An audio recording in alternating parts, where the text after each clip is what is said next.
Em janeiro de 2013, o MV Lyubov Orlova, navio de cruzeiro que conhecera a glória das expedições polares soviéticas, era apenas uma casca enferrujada, com destino final traçado para um ferro velho na República Dominicana. Sua jornada de desmantelamento começou no porto de St. John's, em Newfoundland, sob o reboque de um pequeno rebocador. O Atlântico Norte, contudo, tinha outros planos. Mal o comboio se afastou da costa canadense, uma tempestade severa varreu a região, transformando a simples transferência em um pesadelo logístico. O cabo de reboque, sob a tensão brutal das ondas gigantes, rompeu-se com um estalo ensurdecedor. O Orlova, com suas 4.250 toneladas, estava livre, completamente à deriva, tornando-se um perigo gigantesco para a navegação. A tripulação do rebocador tentou desesperadamente reconectar o cabo, mas as condições proibitivas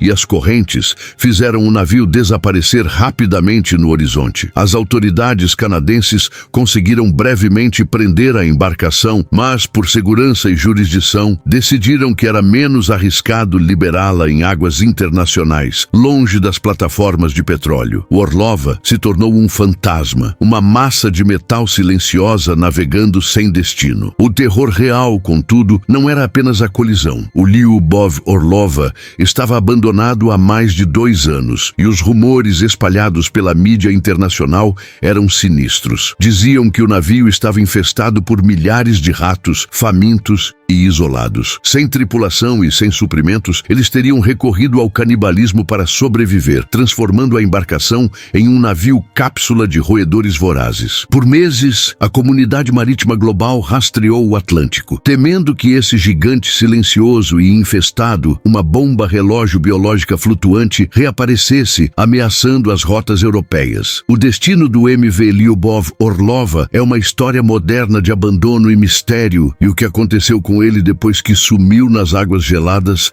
é o que vamos desvendar. O oceano é o maior cemitério da Terra, um lugar que engole máquinas, histórias e segredos com uma indiferença colossal. Mas há navios que o mar se recusa a afundar, embarcações que se tornam lendas vivas. O conceito de navio fantasma, embora enraizado em mitos antigos, ganhou uma aterrorizante roupagem moderna em 2013, com a saga do MV Lyubov Orlova. É a crônica de um abandono burocrático, uma falência financeira que transformou um luxuoso cruzeiro de exploração, construído em 1976, na Iugoslávia, em um espectro silencioso e perigoso. Ele estava destinado a vagar pelas correntes marítimas do Atlântico Norte, carregando consigo mais do que apenas ferrugem. O Orlova passou a maior parte de sua vida navegando pelas águas frias do Ártico e Antártico, mas sua dignidade terminou em 2010, quando foi apreendido em St. John's, Newfoundland, devido a dívidas acumuladas e tripulantes não pagos. Por 2 anos, ele permaneceu cativo, apodrecendo lentamente no cais, até que a decisão de vendê-lo como sucata para a República Dominicana parecia ser o ponto final dessa triste trajetória. No entanto, a libertação acidental do navio, após o rompimento do cabo de reboque, introduziu um elemento de mistério e terror que a realidade raramente permite. Como uma embarcação de 90 metros pode ser liberada para vagar livremente em uma das rotas marítimas mais movimentadas do mundo? E por que a caçada por esse navio de ratos se tornou uma obsessão internacional, levantando questões sobre responsabilidade marítima e o poder indomável do mar? Estamos prestes a traçar a rota exata de sua deriva, a investigar as tentativas fracassadas de resgate e a analisar a histeria da mídia que transformou o Lyubov Orlova em um monstro moderno. Cada história desse canal esconde algo que quase ninguém percebe. Se inscreve para continuar acompanhando e não perder os próximos vídeos. Prepare-se, pois o Atlântico esconde segredos que desafiam a lógica e a razão, e a história deste navio fantasma é um deles. deles. Para entender a lenda do Lyubov Orlova, é preciso conhecer seu passado de glória e sua queda em desgraça. Batizado em homenagem à famosa atriz russa, o navio foi construído nos estaleiros Kraljevica, na Iugoslávia, em 1976, como parte essencial da frota de cruzeiros de expedição da União Soviética. Sua missão era transportar turistas e cientistas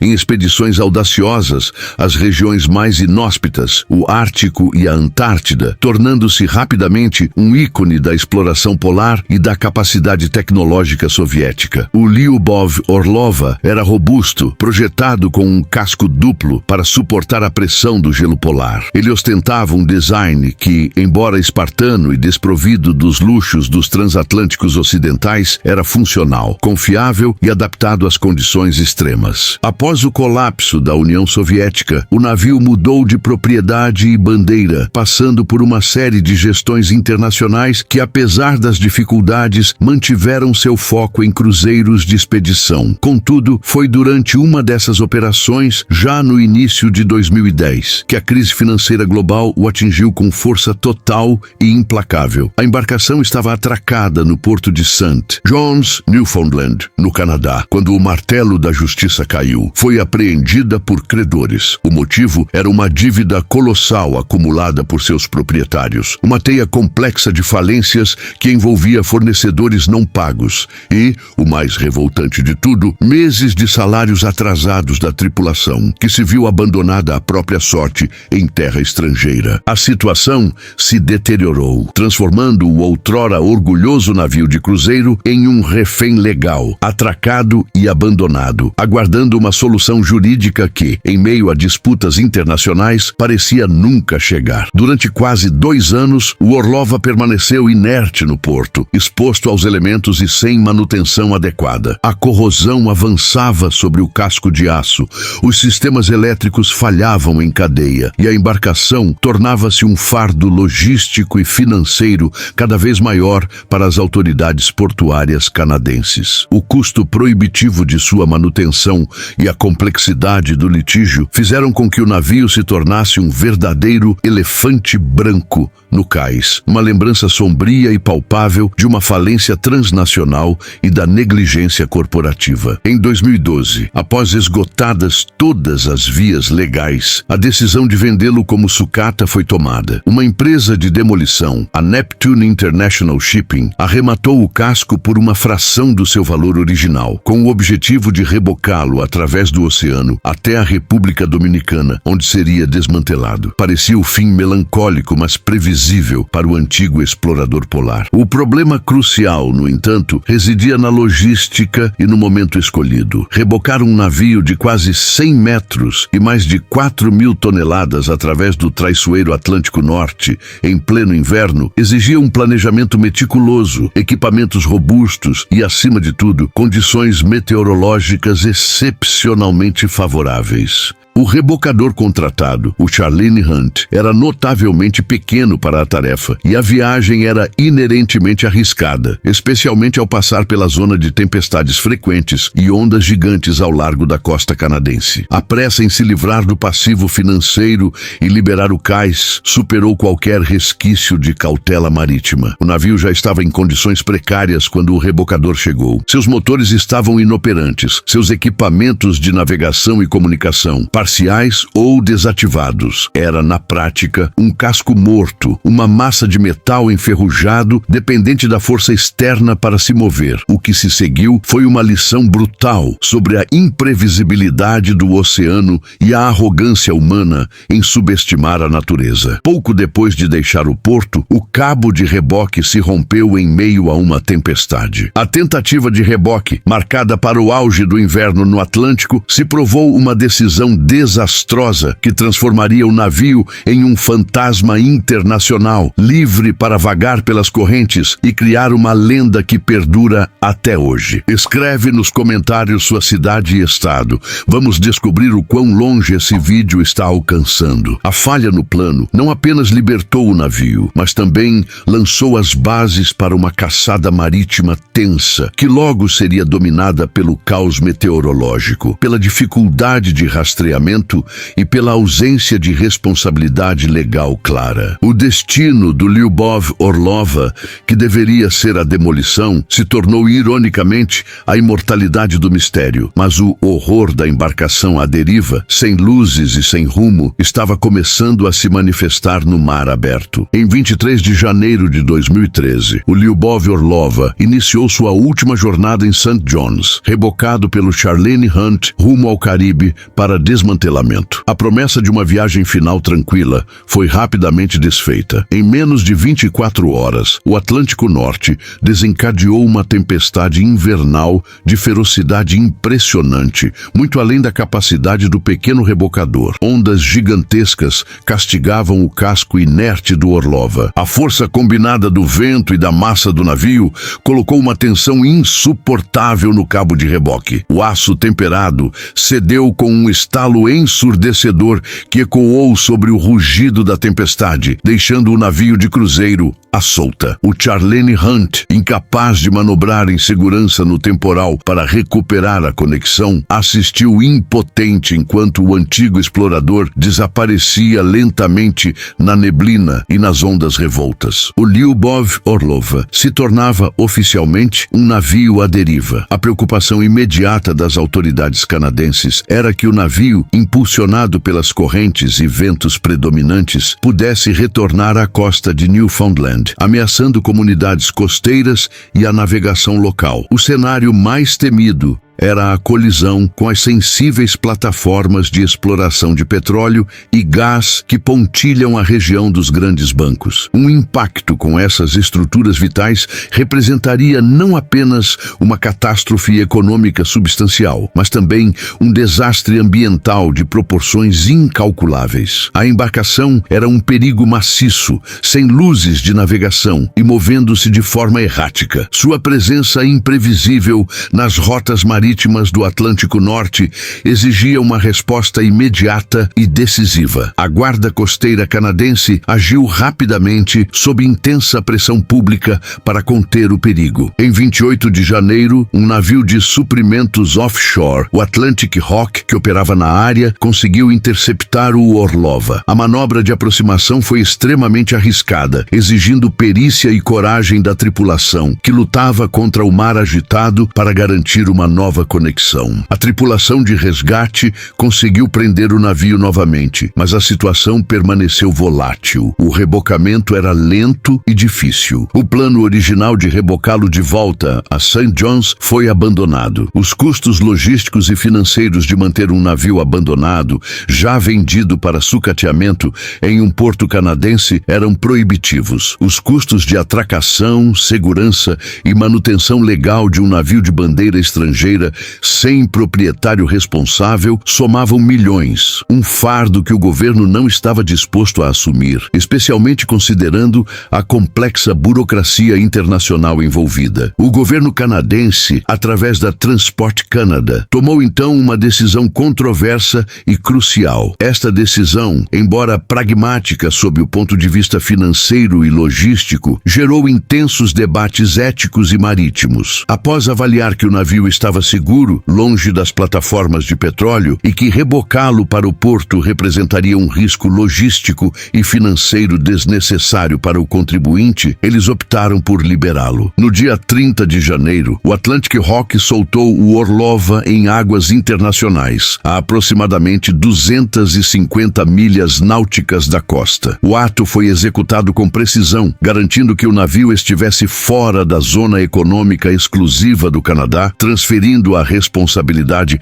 para o vasto domínio do oceano aberto. Esta ação transformou o Lyubov Orlova de um problema local em um mistério global. Ao cruzar a fronteira invisível das águas internacionais, o navio se tornou um enigma flutuante, um símbolo da irresponsabilidade corporativa e da indiferença humana. Ao ser liberado, o navio passou a ser classificado legalmente como um derelict vessel, um casco abandonado sem dono abandono ou responsabilidade clara, mas que representava um perigo real para a navegação. Enquanto navegava para leste, em direção ao coração do Atlântico, seu transponder de identificação automática, AIS, continuava a emitir sinais. Contudo, a bateria do dispositivo estava condenada a falhar e cada pulso era uma contagem regressiva para seu desaparecimento total dos sistemas de rastreamento. A decisão de soltá-lo foi duramente criticada. Argumentava-se que o Canadá havia simplesmente exportado um risco, transformando um problema gerenciável em terra em uma ameaça imprevisível no mar. A comunidade marítima internacional expressou profunda preocupação com a possibilidade de uma colisão em alto mar, visto que o Orlova navegava sem tripulação, propulsão ou capacidade de resposta. O mundo marítimo agora observava, ciente de que a falha do AIS era iminente, mergulhando o navio no anonimato assustador do oceano. O temor se confirmou. O último sinal conhecido do AIS foi captado em 4 de fevereiro. A partir daquele momento, o Orlova se tornou um fantasma eletrônico, navegando por conta própria, impulsionado pela poderosa corrente do Atlântico Norte rumo ao leste, em uma viagem que ninguém pediu e que todos temiam. Ele se movia em direção às águas europeias, ou talvez ao seu descanso final no fundo do mar. O navio fantasma estava oficialmente em rota. A decisão canadense, sob pressão legal e logística, selou o destino do MV Lyubov Orlova. Liberado em águas internacionais, o navio, sem motor ou tripulação, foi capturado pela poderosa corrente do Golfo, que o impulsionava inexoravelmente para o leste. A corrente, uma força natural e implacável, ditava a nova e perigosa direção da embarcação. Por alguns dias, o sinal intermitente do transponder permitiu um rastreio precário, confirmando que a embarcação seguia uma rota perigosa para as movimentadas rotas transatlânticas. Observadores marítimos acompanhavam a trajetória errática, sabendo que a autonomia do rastreamento era limitada e que o oceano logo engoliria o vestígio eletrônico. O inevitável aconteceu. O transponder, vital para a segurança marítima, falhou, operando com baterias esgotadas após meses de negligência. Sua ausência de sinal era um lapso grave no sistema de vigilância internacional. O navio, agora à deriva, representava um perigo silencioso. A emissão cessou abruptamente. O Orlova desapareceu do mapa eletrônico, tornando-se invisível para radar e satélite. Transformou-se em uma ameaça fantasma, uma massa de metal de alto risco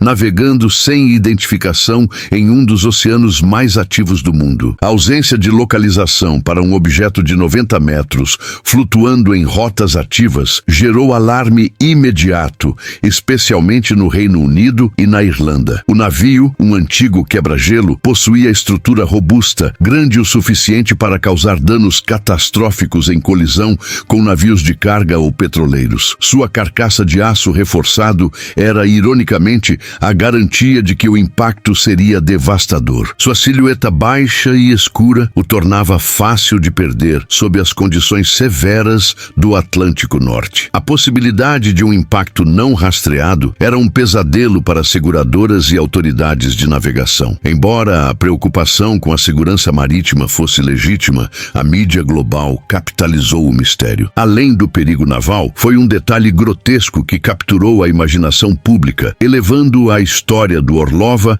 ao patamar de lenda urbana de terror moderna. Jornalistas e tabloides europeus publicaram reportagens sensacionalistas sobre a suposta carga biológica. O Orlova permaneceu abandonado no porto de St. John's por quase 2 anos, tempo suficiente para ser infestado por uma vasta colônia de ratos. O ambiente interno, úmido e fétido, tornou-se um criadouro perfeito para a proliferação de parasitas. Com a liberação e a ausência de tripulação, os roedores ficaram presos no interior escuro e decadente. A tese que ganhou força viral era de que, sem acesso à comida e com escassez interna, a população de ratos teria inevitavelmente recorrido ao canibalismo para sobreviver. O navio de ratos canibais se tornou o título definitivo, transformando o Orlova de um perigo de navegação em uma ameaça de saúde pública flutuante e mórbida. A ideia de que esse monstro de metal, movido pelas correntes oceânicas, carregava roedores vorazes, portadores de doenças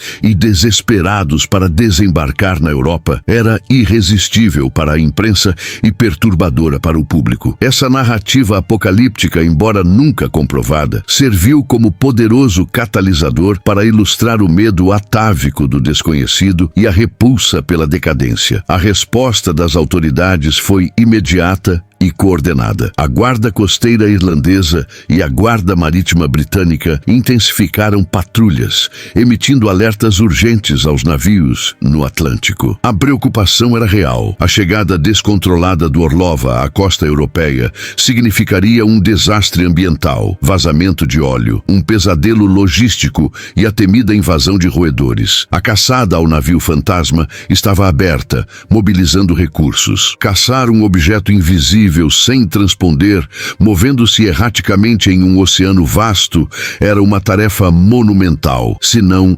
impossível. Apesar da histeria e dos esforços de busca, o Orlova estava à mercê dos elementos. Suas chances de chegar intacto à Europa eram baixas, pois as tempestades do Atlântico Norte poderiam desmantelá-lo. A lenda macabra dos ratos canibais manteve o interesse vivo, transformando o navio em um ícone moderno do mistério marítimo. Essa história transcendeu o fato naval, tornando-se um conto sombrio, um aviso sobre perigos que flutuam além do horizonte. Enquanto o mundo buscava o navio fantasma, a embarcação continuava sua marcha implacável em direção ao leste. A etapa crucial seria a busca desesperada por qualquer sinal visual ou de radar, antes que fosse tarde demais para evitar um impacto catastrófico nas rotas de navegação ou nas zonas costeiras da Europa Ocidental. O Lyubov Orlova havia se tornado o espectro do Atlântico e seu retorno era temido por todos. A tensão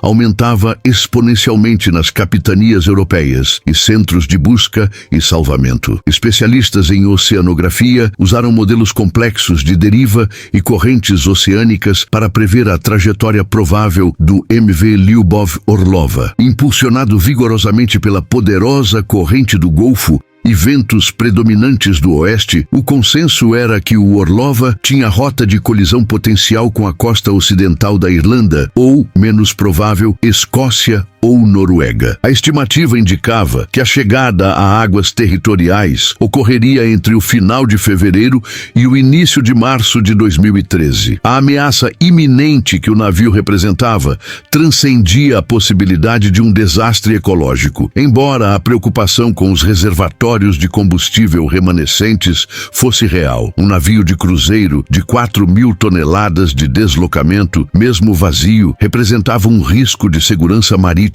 inaceitável. O Lyubov Orlova navegava como um projétil cego. Ele não emitia sinais AIS, não respondia a chamadas de rádio e, sem luzes de navegação, poderia surgir subitamente do nevoeiro denso ou da escuridão. Essa aparição fantasmagórica poderia causar uma colisão fatal e devastadora com navios de carga de alta velocidade ou embarcações de pesca. O Atlântico Norte, perigoso por suas tempestades, tornava-se traiçoeiro com essa massa metálica desgovernada, vagando por rotas comerciais vitais. Autoridades irlandesas, britânicas e agências europeias mobilizaram extensivamente aeronaves de reconhecimento de longo alcance e navios de patrulha da Guarda Costeira para varrer metodicamente as áreas de maior probabilidade de passagem. A dificuldade operacional era imensa. Procurar um objeto relativamente pequeno, com assinatura de radar variável e imprevisível, em uma área oceânica vasta, sob as condições climáticas notoriamente adversas do inverno atlântico, era literalmente como procurar uma agulha no palheiro. Além da complexidade logística,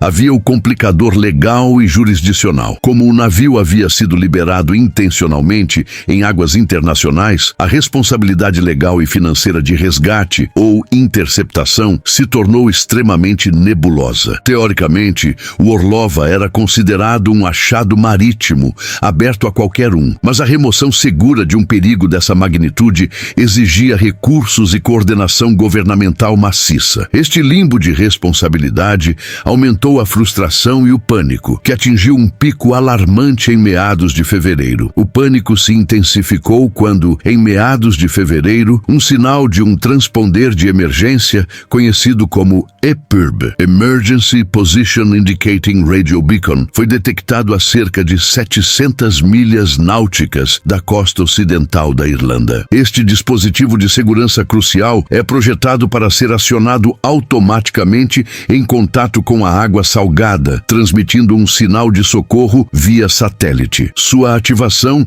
indicava duas possibilidades imediatas: ou o navio havia finalmente naufragado, sucumbindo à fúria do Atlântico, ou o dispositivo havia se solto durante uma tempestade. Embora as coordenadas iniciais não fossem exatas, a detecção parecia sugerir que o Lyubov Orlova havia sucumbido ao oceano. A notícia gerou um alívio momentâneo, mas ilusório. Contudo, o sinal do EPIRB era frustrantemente intermitente, aparecendo e desaparecendo, e não pôde ser rastreado até uma localização precisa. A esperança de que o mistério tivesse terminado foi rapidamente substituída por uma profunda e inquietante incerteza. Sem a confirmação visual do naufrágio, o alerta de perigo marítimo permaneceu ativo. A possibilidade de que o navio tivesse afundado era real, mas igualmente plausível era a hipótese de que o EPIRB tivesse se desprendido durante uma tempestade, deixando o casco principal,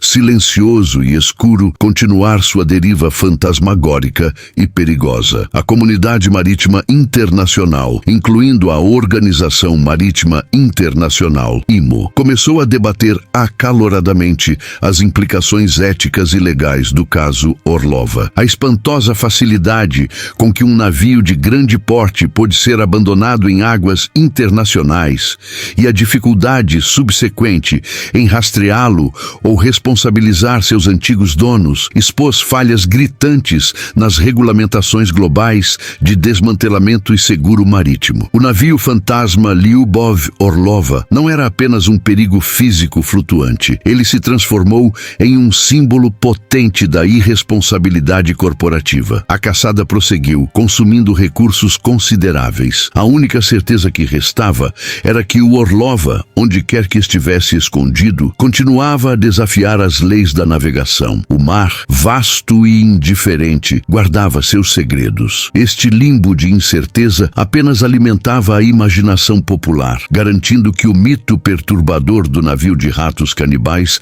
permanecesse vívido, consolidando a saga do Orlova como uma lenda moderna de abandono e mistério oceânico. A busca pelo MV Lyubov Orlova continuou ao longo da primavera de 2013, sem sucesso. Coordenada por agências internacionais e seguradoras, a operação consumiu recursos significativos e mobilizou vastas áreas de patrulha. Aeronaves de reconhecimento vasculharam extensas regiões do Atlântico Norte, guiadas por complexos modelos de deriva oceânica. Contudo, o navio parecia ter sido engolido pela imensidão azul. Os modelos, embora sofisticados, lutavam para prever o movimento errático do casco vazio e sem propulsão, sujeito apenas às forças imprevisíveis das correntes marítimas e dos ventos. O Orlova havia se tornado o epítome do navio fantasma moderno, uma massa de metal enferrujada que se recusava a ser encontrada, navegando sem tripulação, luzes ou destino conhecido. A embarcação, um antigo navio de cruzeiro soviético, já estava em estado precário e avançada degradação quando se soltou do reboque, transformando-se em um perigo flutuante e incontrolável para as rotas marítimas transatlânticas. Meses após o desaparecimento, o frenesi da mídia diminuiu, transformando a história em lenda. Contudo, A preocupação persistia nos círculos de navegação e seguros, pois a ausência de confirmação de naufrágio mantinha teoricamente o risco de colisão. A teoria mais forte, apoiada por especialistas, era que o navio, já degradado e sem manutenção, não resistiu às tempestades ferozes e implacáveis do inverno do Atlântico Norte. A região é conhecida por condições climáticas extremas, com ondas gigantes e ventos ciclônicos. O constante bater das ondas, implacável, combinado à corrosão avançada das chapas de aço, teria causado falhas estruturais catastróficas e progressivas. Essa falha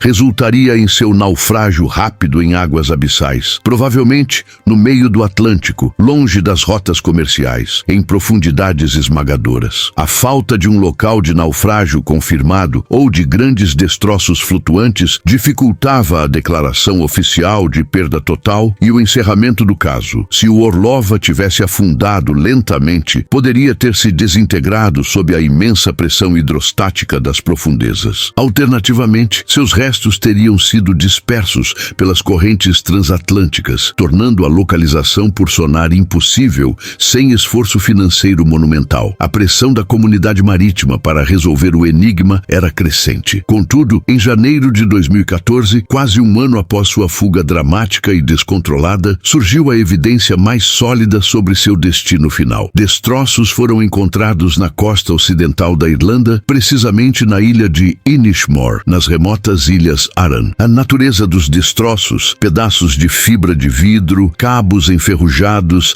redes de pesca e materiais isolantes desgastados, sugeria claramente a origem em um grande navio de passageiros da era em que o Orlova foi construído. Análises subsequentes confirmaram que o material era consistente com o tipo de embarcação e o tempo que teria levado para flutuar através do oceano. Embora as autoridades nunca tenham confirmado categoricamente que os destroços eram do Orlova, a localização e o material eram consistentes com a trajetória prevista e o período de deriva. A descoberta sugeriu fortemente que o navio havia alcançado as proximidades da plataforma continental europeia antes de se desintegrar completamente, sucumbindo à fadiga do material e à fúria do mar. Esse evento serviu como um epílogo sombrio, indicando que o mar, com sua força inexorável e indiferente, havia reivindicado seu preço, encerrando o capítulo da deriva. No entanto,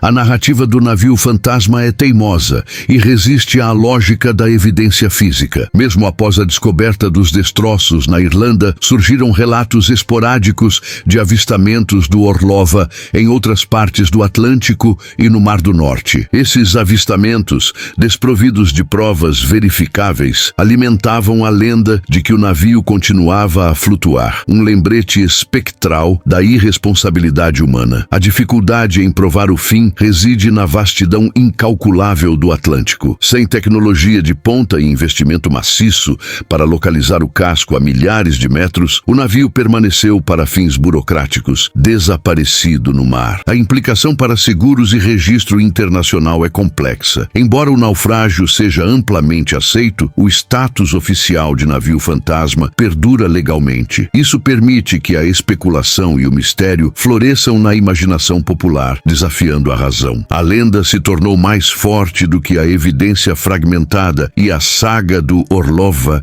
se consolidou como um dos maiores enigmas marítimos do século XXI. O caso deixou uma pergunta persistente sobre o que exatamente aconteceu naqueles meses de deriva e se seus passageiros indesejados, a infestação de ratos a bordo, afundaram com ele ou conseguiram escapar para a costa. O caso do MV Lyubov Orlova transcendeu o status de mera curiosidade naval para se tornar um ponto focal em debates sobre direito marítimo internacional, responsabilidade ambiental corporativa e o desmantelamento seguro de embarcações antigas. A liberação deliberada do navio em águas internacionais, embora tecnicamente legal pelos padrões permissivos de tratados de reboque e salvamento, levantou sérias preocupações éticas. Transformar um problema financeiro em um perigo global de navegação e risco ecológico iminente, motivado pelo corte de custos e evasão de responsabilidade, expôs uma falha sistêmica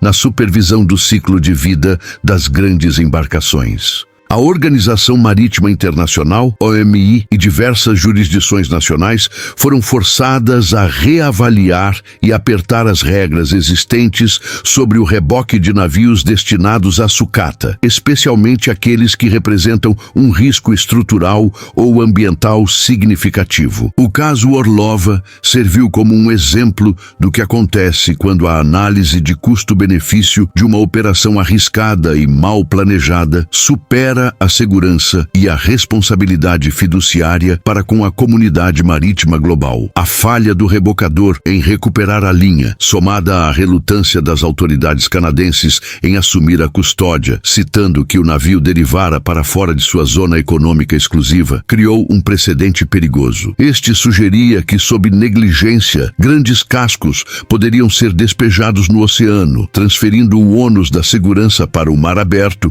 e para qualquer embarcação em seu caminho. O mistério da Orlova destacou a ineficácia dos sistemas de rastreamento modernos em situações de abandono e perda de energia. Uma vez que o transponder do Sistema de Identificação Automática, AIS, falhou, a embarcação, apesar de seu tamanho, tornou-se invisível para a tecnologia de monitoramento por satélite e radar. Isso revelou uma grave vulnerabilidade na segurança global. Um navio, mesmo com milhares de toneladas de aço, pode desaparecer e reaparecer sem aviso, dependendo apenas das correntes e ventos para determinar seu curso errático. A dependência excessiva de sistemas ativos provou ser um ponto fraco, exigindo o desenvolvimento de métodos de vigilância passiva mais robustos e independentes de energia para cascos abandonados. Além das questões legais e regulatórias, o Lyubov Orlova se consolidou na cultura popular como um símbolo de decadência, abandono e terror psicológico. A narrativa dos ratos canibais persistiu, tornando-se uma metáfora poderosa para o horror da sobrevivência isolada e a degeneração da vida em confinamento extremo. O navio se juntou à galeria de famosos navios fantasmas como o Mary Celeste e o Baishimo, mas com uma distinção moderna. O Orlova não foi vítima de um erro misterioso ou maldição, mas sim o resultado frio de decisões financeiras e operacionais calculadas e irresponsáveis. Sua lenda é menos sobre o sobrenatural e mais sobre a falibilidade humana e a ganância corporativa. A caçada incessante pelo navio fantasma gerou especulações selvagens e teorias da conspiração que rivalizavam com os melhores thrillers de espionagem. Alguns teorizavam que ele estava sendo secretamente rastreado por piratas de salvamento, esperando que afundasse ou encalhasse em águas menos protegidas para reivindicá-lo legalmente. Outros acreditavam que poderia ter sido interceptado discretamente por alguma nação com interesses estratégicos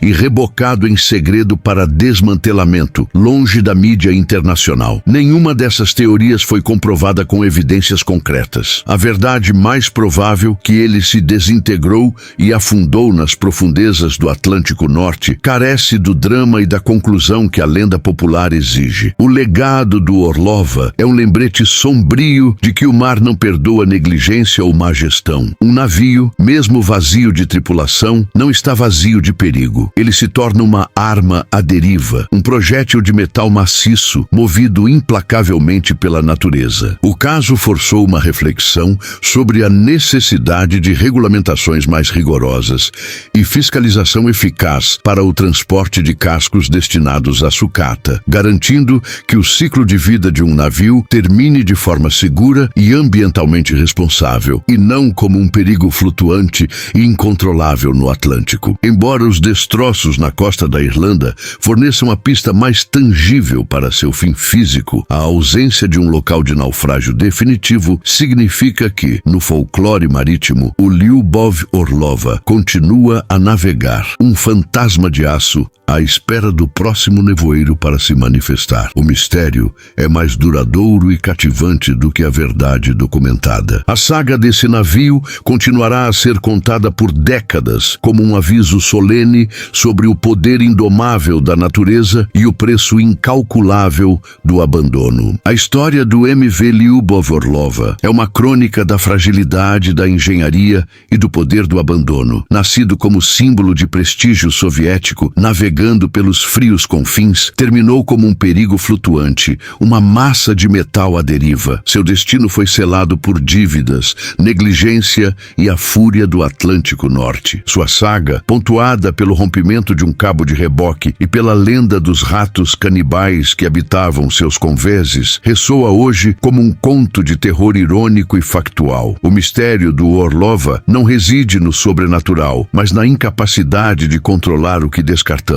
Ele nos forçou a confrontar a realidade. Mesmo com vigilância por satélite, um navio de 90 metros pode se desmaterializar no oceano, tornando-se um fantasma invisível que ameaça rotas marítimas. A caçada internacional frustrada, os alertas de segurança na Europa e a descoberta de destroços na costa da Irlanda sublinham nossa impotência quando o oceano decide, implacavelmente, reivindicar algo para si. O Lyubov Orlova é um lembrete de que a natureza sempre detém a última palavra. O oceano aceita nosso lixo, falhas estruturais e erros logísticos, transformando-os em perigos que perduram, desafiando a lógica. A irresponsabilidade, seja financeira ou logística, tem consequências que se propagam além da jurisdição humana, transformando objetos inanimados em lendas aterradoras. O verdadeiro legado do Lyubov Orlova não é o medo dos ratos, mas a reflexão